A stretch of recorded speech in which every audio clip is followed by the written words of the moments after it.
Bonsoir Jean Lassalle.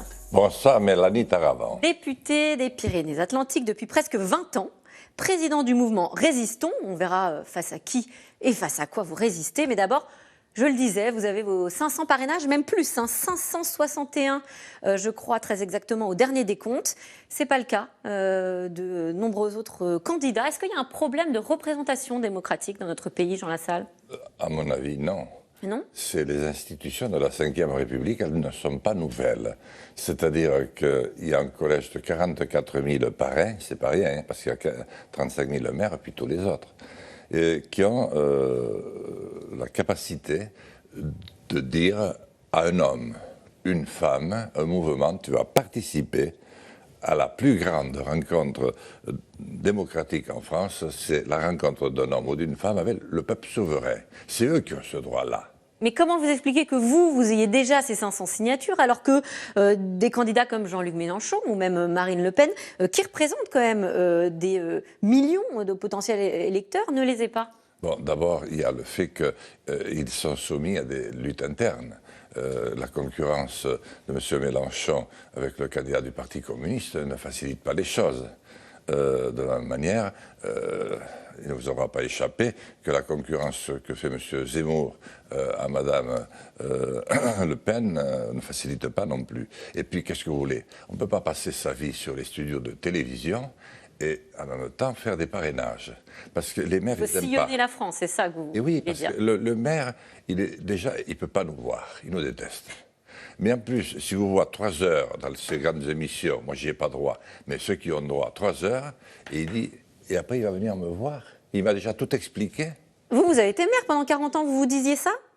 De quoi, ça ? Est-ce que vous vous disiez cela Non, mais parce que les campagnes... potentiels candidats ? Mais moi, j'ai toujours parrainé, oui. Mais ce n'était pas du tout pareil. D'abord, les candidats faisaient l'effort de rencontrer les maires. Moi, j'ai parrainé 2 fois Arlette Laguillet, quand j'étais jeune maire, parce que je l'avais connue en étant jeune, et puis je trouvais qu'elle faisait ce qu'elle pouvait, elle était sympa. Ensuite, il y a eu l'épisode de Bayrou, et puis après, il y a le mien, je ne peux pas me parrainer, alors je parraine Poutou, parce que c'est un candidat qui a du mal aussi. Vous parrainez ? Poutou. Poutou. Et Philippe. Parce qu'il a du mal. Donc, moi, je pense qu'il faut être dans l'esprit des institutions. Parrainer, c'est donner l'autorisation, mais ce n'est pas soutenir, puisque je me soutiens moi. Je ne soutiens pas M. Poutou. Bien sûr.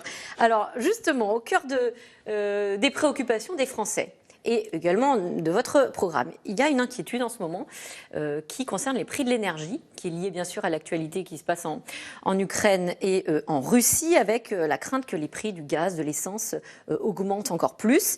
Jean Lassalle, président de la République, que faites-vous pour que les prix de l'énergie n'explosent pas ?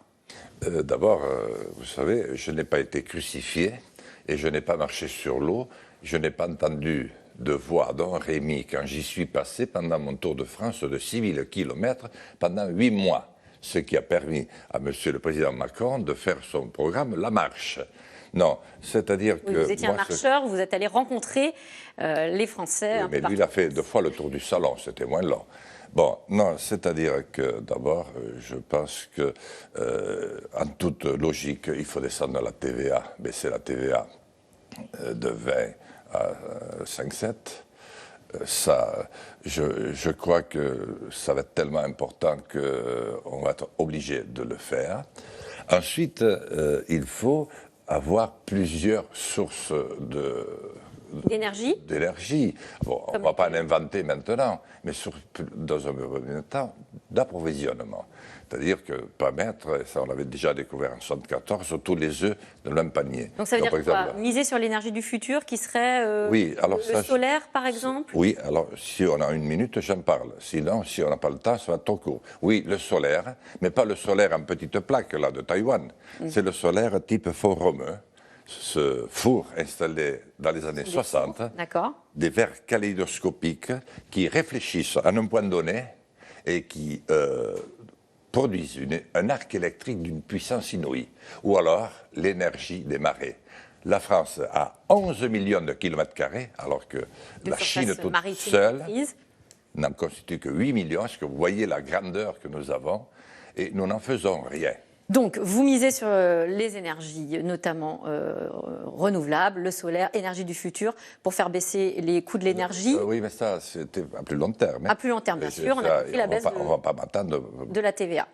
Pour revenir au pouvoir d'achat, plusieurs propositions que vous faites également, augmenter les APL, mettre en place un RSA étudiant, revaloriser le salaire des enseignants de 900 € net et un SMIC à 1 400 €. Comment vous faites pour les petites entreprises ?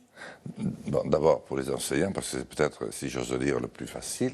Si on avait suivi le cours de la vie en intégrant le passage du franc à l'euro, on n'en serait pas loin.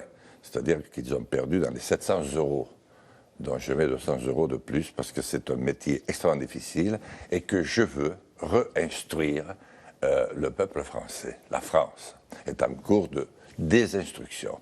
Pour les autres, j'agis branche par branche. Par exemple, pour le SMIC, 1 400 €. Oui. Bon, je ne suis pas le meilleur, puisque... Ça fait une augmentation de 8%. Oui, mais c'est une négociation à mener branche par branche. Mais il faut le faire à mon intelligence avec les patrons. Et je pense qu'il vaut mieux, il faut leur expliquer, parce qu'ils ont déjà donné, qu'il vaut mieux ça qu'un nouveau épisode de Gilets jaunes. La France est dans un état de colère féroce.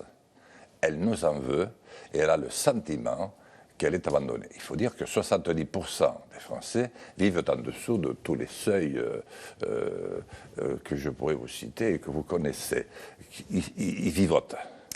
Donc, par conséquent, il vaut mieux faire l'effort et étendre progressivement. Je ne vais peut-être pas, le premier jour en arrivant, alors que je n'ai pas les comptes, c'est M. Macron qui les a, dire, voilà. Petit à petit. Voilà. Et puis, si possible, sans créer de nouvelles brisures, de nouvelles oppositions inutiles. Au cœur de la société. Vous parlez de réinstruire. Il y a une mesure étonnante qui a attiré mon attention. Alors, vous demandez à davantage alléger les programmes scolaires pour se recentrer sur les fondamentaux, mais vous proposez de rendre obligatoire l'apprentissage des arts martiaux dès l'école primaire. Pourquoi cette mesure ? Est-ce que vous me permettez, chère Mélanie, de rappeler qu'avant, j'ai dit que je consacrais 70% du temps à apprendre à lire, compter, écrire, apprendre une ou deux langues, parce que le cerveau d'un enfant est une éponge. Vous imaginez c'est ce que font les enfants aujourd'hui. Alors peut-être pas deux langues, mais apprendre à lire, écrire, c'est déjà le cas. Oui, mais enfin, vous savez comment.